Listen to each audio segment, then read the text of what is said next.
So you have to decide, your Ching, is it going to be past, present and future, or is it going to be the situation, the right course of action and the conclusion? You decide.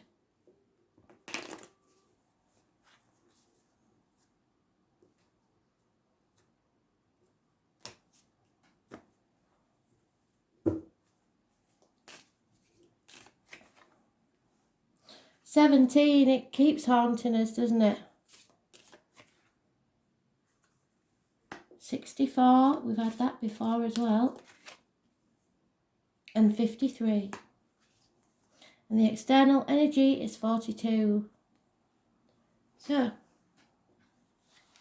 we begin with that bloody 17.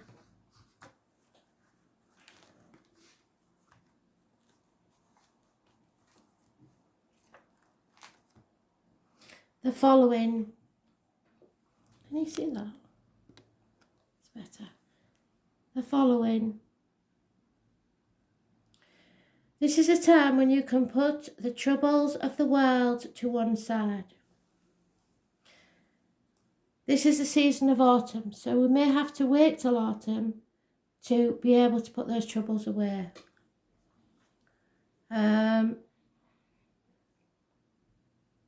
There is nothing you can do to avoid the situation, so go along with the prevailing circumstances. The subtext is flexibility and adaptability. In personal terms, it means that you have reached a point in your affairs where there is no purpose in trying to get your own way and following your own path.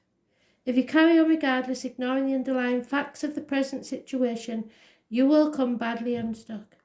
It is not that the universe is lined up against you, but that your goals and the general atmosphere of the time are out of sync.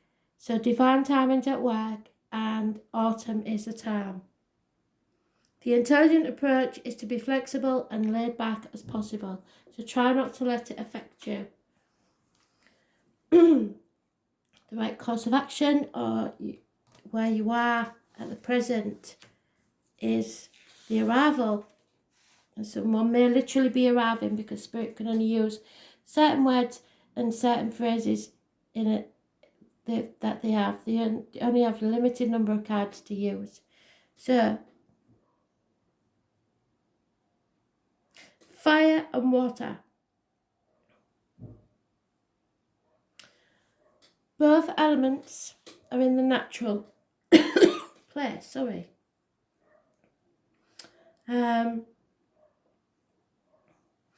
without harming each other.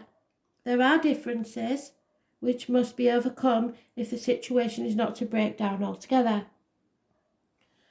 This is another example of the essential ambivalence of an ancient Chinese philosophy. In personal affairs, it is time to consider change.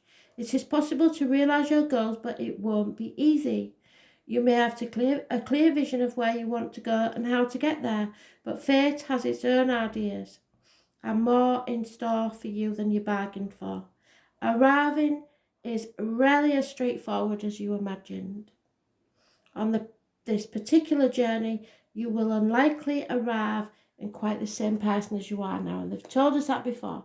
So we are going to be changed as people. The outcome, 53.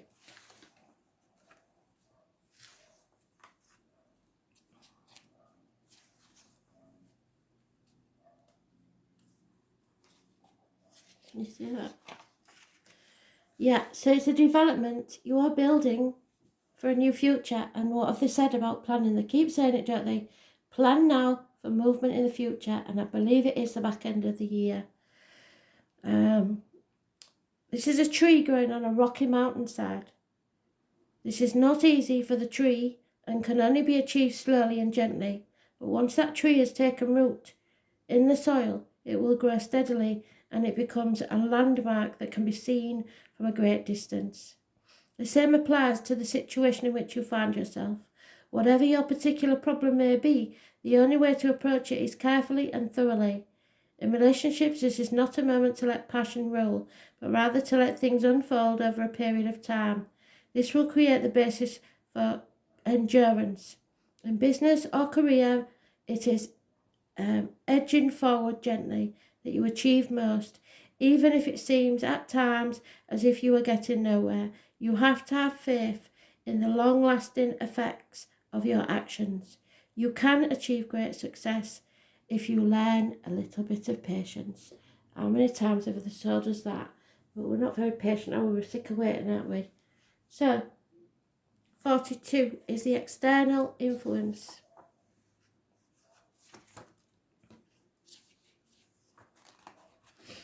And this may tell us why we have to wait. You see that? Try and hold it up properly. Because we have to wait for the increase. The rousing thunder is below the gentle wind, signifying a time when everything is in full bloom. So wait for the spring, and the sun is shining benevolently. As the original text says, it furthers one to understand something. It furthers one to cross the great water, so somebody has to travel across water. The message is simple. If you have any major plan, now is the time to set it in motion. So plan for it. Since the auspices are at their best for a new enterprise. There is, however, a caveat to the text which makes it clear that any major new undertaking will have the best chance of success if its aim and your motives are at least in part unselfish. So doing it for someone else, which is what that one said. This is also true in terms of your personal life. You need to take a good look at how the scales of give and take are balanced and make any adjustments that you know are necessary, lending more weight to giving side, and your personal relationships will flourish. So stop taking and start giving back, and then you will find abundance on all levels. Thanks for listening.